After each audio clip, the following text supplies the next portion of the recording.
E aí, turminha, estávamos conversando sobre inversões de papéis e também no vídeo anterior sobre a questão da reprodução ou não dos anjos e dos homens, dos humanos, após a sua morte e após a ressurreição.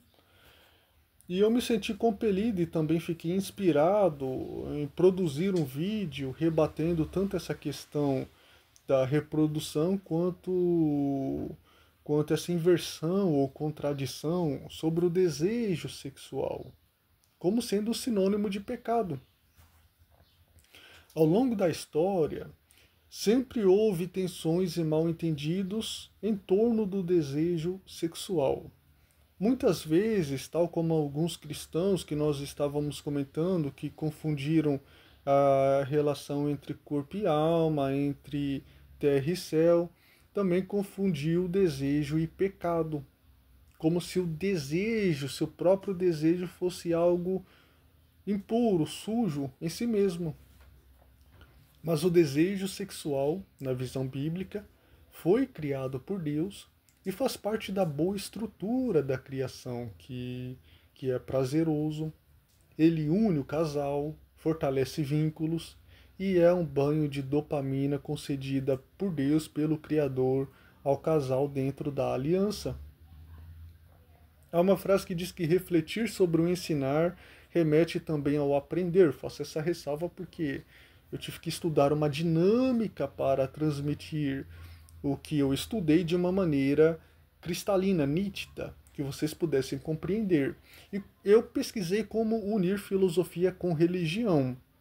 E nenhum filósofo aqui nesse contexto seria melhor do que Schopenhauer, ao meu ver, que vislumbra o fenômeno de modo quase oposto. Que para Schopenhauer, o desejo sexual não passa de um disfarce da vontade, esta força irracional e metafísica que procura apenas perpetuar a espécie. Então, na leitura schopenhaueriana, o indivíduo não ama, ele é apenas um instrumento da vontade da espécie. Tudo o que chamamos de amor, de paixão, de romantismo, seria para Schopenhauer apenas um mecanismo invisível que a natureza utiliza para forçar a reprodução. Mas não é isso que a Bíblia diz. E aqui entra a questão histórica. Na antiguidade, é verdade que o componente procriativo ocupava um lugar muito, muito grande, principalmente na Bíblia Sagrada. Filhos eram e são considerados bênçãos concretas. A descendência era muito mais do que isso, significava honra, continuidade, estabilidade financeira e econômica, a defesa do clã, até um tempo atrás na roça, né, o trabalho em. Por isso a esterilidade era vista como ausência de favor divino. Mas é extremamente relevante e preponderante afirmar que isso não significava que cada ato sexual tinha que ser obrigatoriamente procriativo. Ora, no passado, casais que não desejavam, não ansiavam filhos naquele momento também adotavam estratégias, como o conhecimento dos dias férteis, que por sinal é o método utilizado até hoje pela Igreja Católica, que se posiciona, de certa maneira, contra o uso de anticoncepcionais, de contraceptivos. Pode fazer essa pesquisa. E também esse pessoal adotavam até métodos rudimentares de barreiras, que não encontram então respaldo bíblico no cristianismo, isso é, tanto no protestante quanto no catolicismo, como por exemplo o sexo anal. E a própria Bíblia mostra, para não engravidar, né? Mas a Bíblia, ela ostenta episódios onde a discussão não era sobre o ato físico em si, galera, mas sobre o contexto da obrigação familiar e social, que é o caso que vocês mencionaram, de Onã, esse exemplo clássico, que ficou bem isolado. O pecado de Onã não foi o coito interrompido em si, o pecado dele foi recusar-se a cumprir o dever do levirato, que era gerar descendência ao seu irmão falecido, garantindo a continuidade do nome da família. Então Onã, ele usou o ato sexual apenas para o seu prazer, enquanto negava a responsabilidade que a lei familiar exigia. O problema era a sua malícia, a sua traição ao dever. A condenação daquele episódio é sobre infidelidade ao pacto familiar, não sobre controle de natalidade universal. Ora, no Novo Testamento vislumbra-se claramente que o sexo dentro da aliança possui propósitos múltiplos, que é a unidade do casal, comunhão, alegria, vínculo, proteção contra tentações que Paulo vai citar com tanta frequência de forma tão reiterada. A procriação é bênção, mas não é o único fim. Portanto, à luz da Bíblia, o desejo sexual é bom.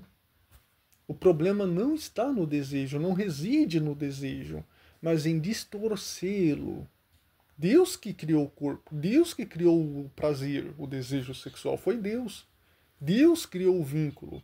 O sexo é santo, dentro do casamento, mesmo quando não nasce nenhum filho daquela união. Ou seja, ao contrário de Schopenhauer, que reduz tudo ao impulso cego da espécie, a Bíblia ela contempla o desejo não como uma escravidão biológica, mas como um dom relacional, expressão de amor, de unidade, de alegria na aliança.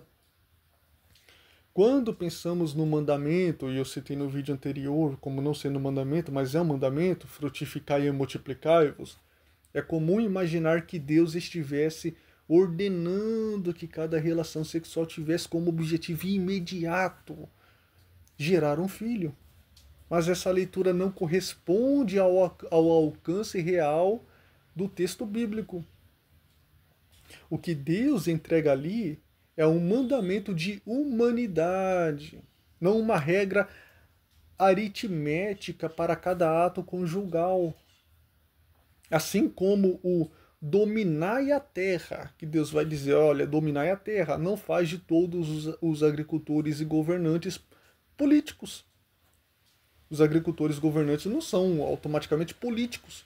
E o multiplicai-vos não transforma cada momento de intimidade num dever de produzir uma nova vida. É o projeto humano que deve dar continuidade à existência.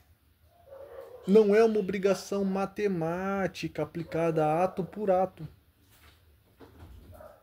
É fundamental perceber que a Bíblia nunca diz que o prazer conjugal por si só é pecaminoso.